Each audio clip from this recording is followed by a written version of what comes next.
আজকে বাংলাদেশের ইতিহাসে একটা ঐতিহাসিক দিন। এই দিনে স্বৈরাচারের পতন হয়েছে। জুলাই বিপ্লব সুযোগ এনে দিয়েছে আলেমদের এক হতে হবে। ঐক্যই শক্তি, শক্তি শান্তি। এই সুযোগ 54 বছর আগে আসে নাই। এই সুযোগ যদি হাতছাড়া হয়ে যায়, আগামী 50 বছর আপনাদের পস্তাতে হবে। ফেসিবাদ বিদায় নিয়েছে। 1400 জন শহীদের রক্তের বিনিময়ে আমরা মুক্তির দিশা পেয়েছি। গুড গভর্নেন্স যদি না থাকে, সুশাসন যদি না থাকে, দেশে প্রশাসনিক রাজনৈতিক অনিশ্চয়তা দেখা দেয়।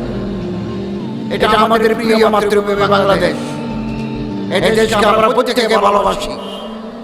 এই দেশে আগামী দিনে নতুন কোন ফেসিবাদ যেন মাথা চারা দিয়ে উঠতে না পারে, আমাদেরকে সতর্ক থাকতে হবে। 1 বছর পার হয়ে গেল।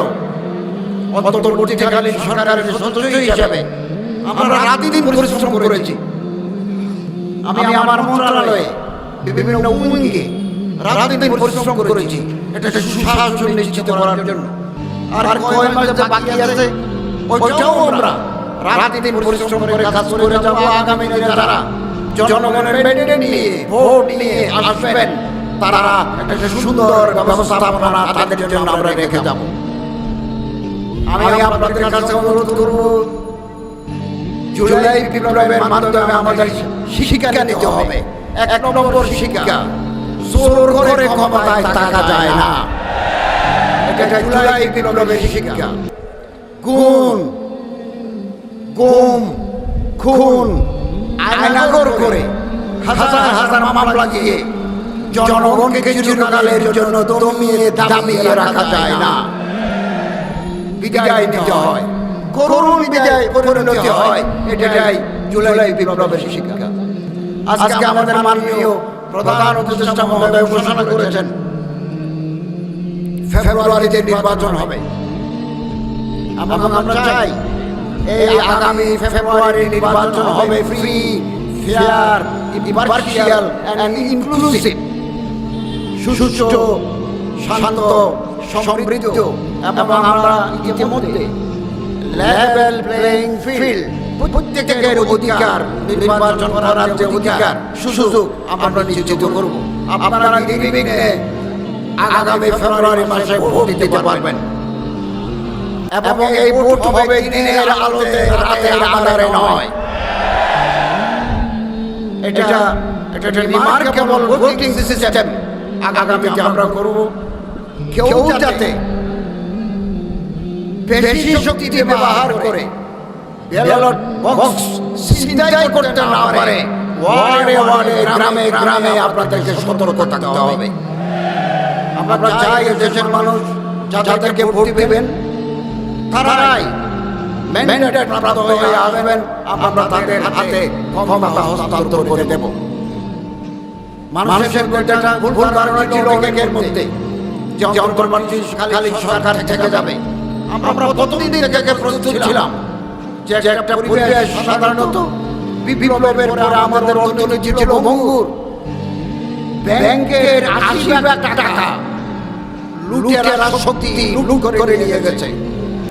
80% টাকা ইন্স্যুরেন্স টাকা নাই। ব্যাংকগুলো তারুণ্যের সংকটে ব্যাংকগুলো মুমূর্ষু অবস্থা। আমরা যখন গত বছর 8ই জুলাই 8ই আগস্ট দায়িত্ব নিই, তখন ব্যাংকের রিজার্ভ ছিল $20 বিলিয়ন। এই 1 বছরের ভিতরে আমরা $31 বিলিয়ন রিজার্ভে মজুদ রেখেছি। এবং একটা সাউন্ড ইকোনমিক সিস্টেম আমরা নিয়ে যাচ্ছি। আইন শৃঙ্খলা পরিস্থিতি আমরা চেষ্টা করেছি। 16-17 বছরের জঞ্জাল 1 বছরে পরিষ্কার করা যায় না। একটা বিশেষ দল নিজেদের লোককে যেতে সব জায়গায় তারা শাসকের কর্মকর্তা কর্মচারী হয়ে গেছে। অন্য মানুষ আসতে পারে নাই। এগুলো পরিষ্কার করতে সময় লাগবে। আমরা আশাবাদী আগামী দিনে যারা আসবেন তারা জনগণের পালস অনুধাবন করে দেশকে উন্নতির পথে এগিয়ে নিয়ে যাবেন। আমি আপনার কাছে আহ্বান জানাবো, জুলাই বিপ্লব সুযোগ এগিয়ে দিয়েছে, আলেমদের এক হতে হবে। ঐক্যই শক্তি, শক্তি শান্তি। এই সুযোগ 54 বছর আগে আসে নাই। এখানে কোনো বিদ্যমান নাই, এখানে কোনো খুন গুম আইনাগর নাই। আমরা একজন মানুষকে গুম করি নাই। আমরা ক্রস ফায়ার কিলিং আউটসাইড দি জুডিশিয়ারি আমরা করি নাই। আমরা সত্যতার সাথে রাষ্ট্র পরিচালনা করেছি। এটা এক বিশাল সুযোগ এনে দিয়েছে আলেম ওলামা যারা আদর্শকে পছন্দ করে, তারা একসাথে আসার একটা বিশাল সুযোগ আগামী দিনে তৈরি হয়েছে। এই সুযোগ যদি হাতছাড়া হয়ে যায়, আগামী 50 বছর আপনাদের পস্তাতে হবে। ত্যাগ স্বীকার করুন। পাকিস্তান হওয়ার পরে 1947 সনের পরে আলেম ওলামারা এক হয়েছেন 56 সনে।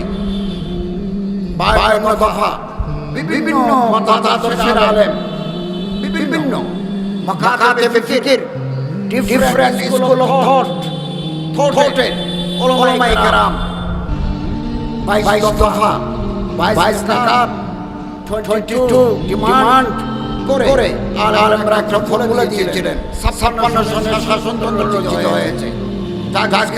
যার কারণে পাকিস্তানের সামরিক বাহিনীর কারণে সেটা সফল হয় নাই, কিন্তু আলেমরা এক হয়েছিল। এখন ভারতের যখন কোনো বিপদ আসে, সব শ্রেণীর আলেম এক প্ল্যাটফর্মে আসে। এক কনফারেন্স হয়, দেওবন্দে হয়, হায়দ্রাবাদে হয়, রামপুরায় হয়, সব জায়গায় হয়। বাংলাদেশের আলেমদেরকে শিক্ষা নিতে হবে। 1 লাখ নীতি আমাদের আমরা কাঙ্ক্ষিত পথে কাঙ্ক্ষিত মঞ্জিলে পৌঁছতে পারবো না। অভ্যস্ত শক্তি নিয়ে আমাদের পৌঁছতে হবে। বাংলাদেশে আগামী দিনে আলেমরা যদি এক হতে পারেন, আমরা যারা হাম ফিকির, হাম মাযহাব, হাম মাশরাফ, হাম দিল, হাম খেয়াল, একই চেতনার মানুষরা যদি আমরা এক জায়গায় মিলিত হতে পারি, নতুন প্রভাব সৃষ্টি হবে, নতুন ইতিহাস রচিত হবে আগামী দিনে। আপনি কল্পনা করতে পারবেন না। আসুন একজন আমরা প্রস্তুতি নিই। আমি আলহামদুলিল্লাহ আমার মন্ত্রণালয়ের অধীনে এবছর গেল বছর আমরা নির্বিঘ্ন স্বচ্ছন্দ কনভেনিয়েন্ট একটা হজ জাতিকে উপহার দিয়েছি। একজন আলেমকে মন্ত্রী বানাই, 2 জন আলেমকে পার্লামেন্টে পাঠাই, এই দেশে আদর্শ রাষ্ট্র করা সম্ভব নয়। বিপুল সংখ্যক পার্লামেন্টে মেম্বার লাগবে।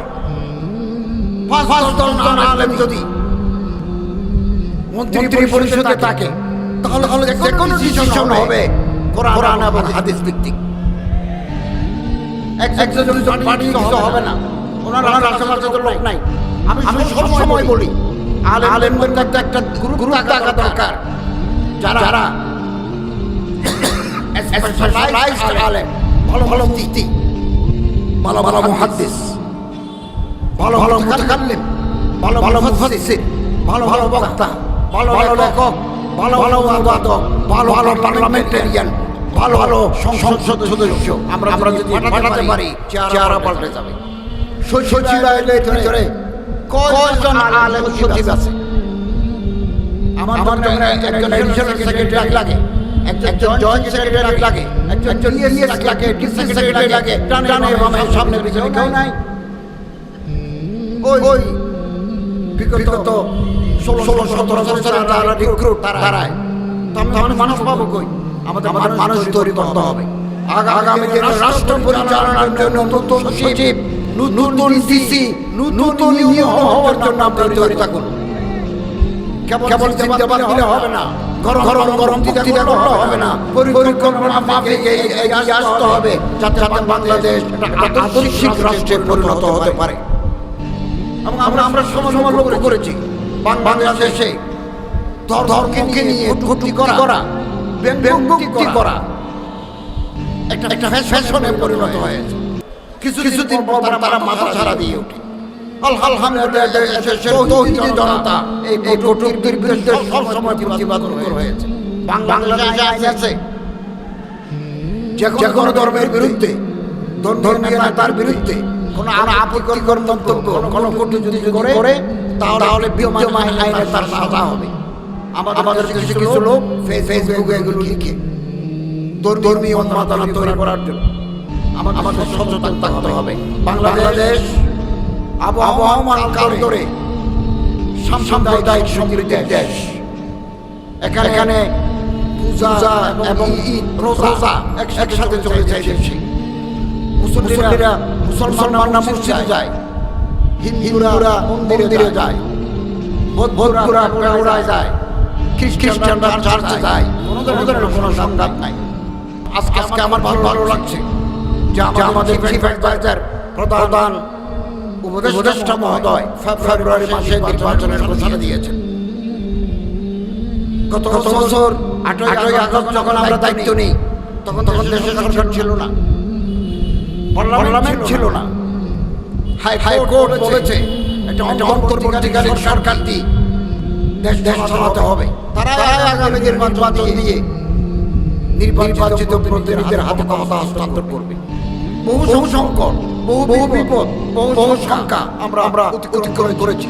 আলহামদুলিল্লাহ। আপনারা প্রতিটি ক্ষেত্রে থাকবেন। কেউ যাতে নির্বাচনকে ভণ্ডুল করতে না পারে, কেউ কনফিউশন তৈরি করে গোলা পানিতে যাতে মাছ শিকার করতে না পারে, আপনাদেরকে সচেতন থাকতে হবে। নির্বাচন যাতে অর্থবহ হয়, সুষ্ঠু শান্তিপূর্ণ অংশগ্রহণমূলক হয়। সরকারের এজেন্সি সচেতন থাকবে, সজাগ থাকবে। আপনাদেরও সজাগ থাকতে হবে। সরকার সজাগ আছে, আপনাদেরও সজাগ যদি থাকতে পারেন তাহলে আগামী নির্বাচন ইনশাআল্লাহ জনগণের কাছে, বিশ্বের কাছে গ্রহণযোগ্য হবে। আমরা একটা নতুন গভর্নমেন্টের কাছে ক্ষমতা হস্তান্তর করতে পারবো। তাহলে কনস্টিটিউশনাল কন্টিনিউটি, সাংবিধানিক ধারাবাহিকতা আমরা অগ্রসর হবো। এই দেশ আমাদের সবার, আমরা এই দেশকে মহব্বত করি। আমাদের আসলকে তাকে টার্গেট করতে হবে। এই দেশ চলবে, এই দেশের বৃহত্তর জনগোষ্ঠীর কথা মতো এই দেশ চলবে। কোন বিদেশি প্রেসক্রিপশনে এই দেশ চলবে না। অতএব আসুন জাতীয় উলামা গায়না পরিষদ তার প্রতিষ্ঠার লগ্ন থেকে ইমামদের, আলেমদের, খতিবদের কাজ করে যাচ্ছে। আগামী দিনেও যে কোনো চ্যালেঞ্জ মোকাবেলার জন্য আপনাদের তৈরি থাকতে হবে। প্রয়োজনে আমরা আবারও রক্তের নজরানা দেব। আমরা প্রতিষ্ঠা হতে দেব না। আল্লাহ তৌফিক দান করুন। আমিন। ওয়া আখিরু দাওয়ানা আলহামদুলিল্লাহি রাব্বিল আলামিন।